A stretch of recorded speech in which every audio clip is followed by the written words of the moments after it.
I'm not no murderer. I'm not no bad person. And a lot of people.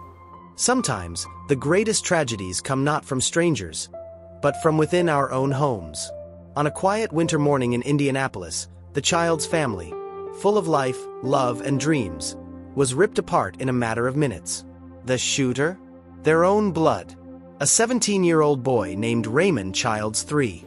This is the heartbreaking, haunting, and deeply disturbing story of a family massacre that left a city shattered, and a nation questioning how something so horrific could happen over something as simple as a missed curfew.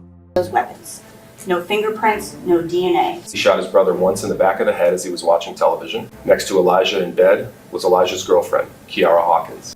The defendant shot her once through her right ear. Let's go back to the beginning. What led to this cruel killing?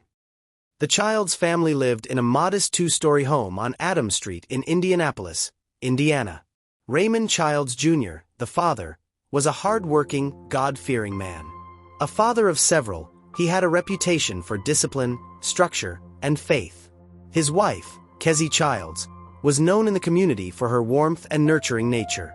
They had children ranging in age, teenagers trying to find their place in the world.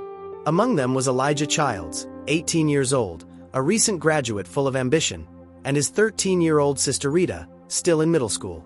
There was also a younger son, Xavier, just 15, and at the center of this tragic story, 17-year-old Raymond Childs III.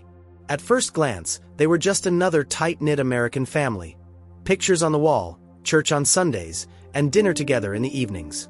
Raymond Childs III was a typical teenager in many ways. Moody, introverted, sometimes rebellious. But those closest to him noticed something different. He had a temper that simmered just beneath the surface. Quiet 1 minute, explosive the next. That weekend in January 2021, tensions in the household were already high. Raymond had a habit of staying out late, and his father, strict as he was, had drawn the line. It wasn't just about curfew. It was about control, respect, and structure. And that Sunday morning, everything snapped. But behind those walls, a storm was quietly brewing. It was just after 4 a.m. on January 24, 2021. The family had just returned from church the night before. Raymond had gone out. Again. And this time, he came home late. Very late. His father, furious, confronted him. Words were exchanged. Harsh ones. Witnesses later described it as a reprimand. But for Raymond, it was humiliation. What happened next is almost impossible to comprehend. Raymond went upstairs, retrieved a gun, and began his descent. One by one, he executed his family members. He shot his father, Raymond Childs Jr. He shot his stepmother, Kezzie. He shot his 13-year-old sister, Rita.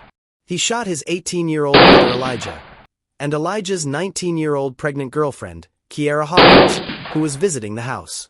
She was due to give birth within days. Raymond didn't hesitate. He shot her too. And in that moment, he took not one life, but two. Her unborn baby, a boy she was going to name Cows, died with her. Only one person survived. 15-year-old Xavier, Raymond's younger brother, had heard the gunfire. He ran. He begged for his life. Told Raymond he'd give him anything, even money. But Raymond shot him anyway, multiple times.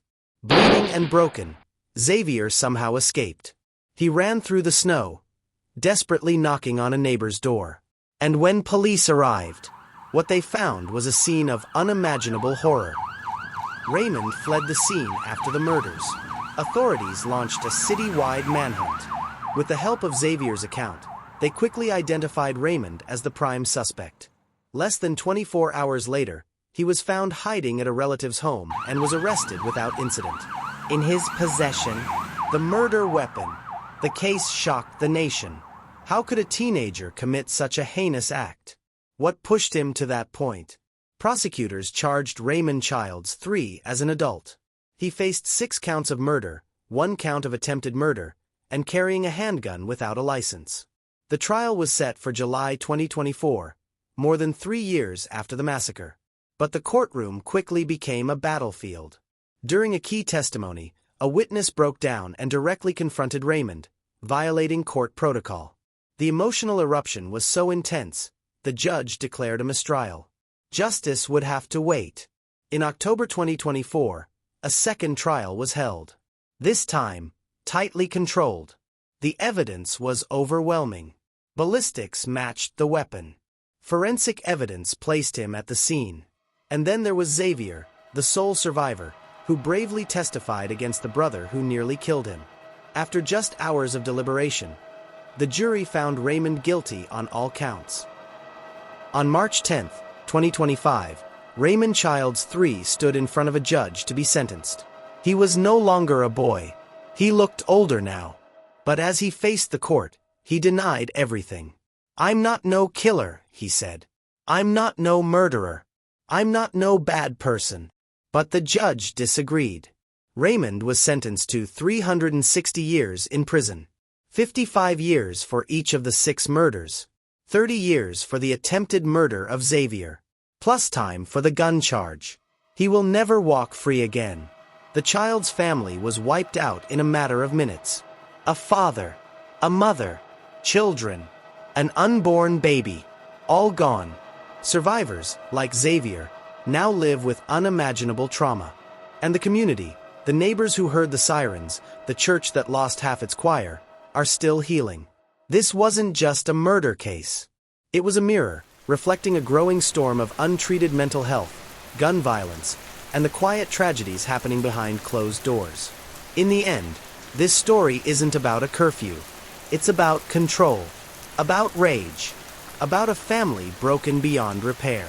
And the haunting question remains: what warning signs did we miss? May Raymond Childs Jr., Kezzy Childs, Elijah, Rita, Kiera, and baby cows rest in peace. And may we, as a society, learn to listen before another tragedy like this strikes again. If you found this story powerful, don't forget to like, subscribe, and turn on notifications. Your support helps us bring more untold true crime stories to light.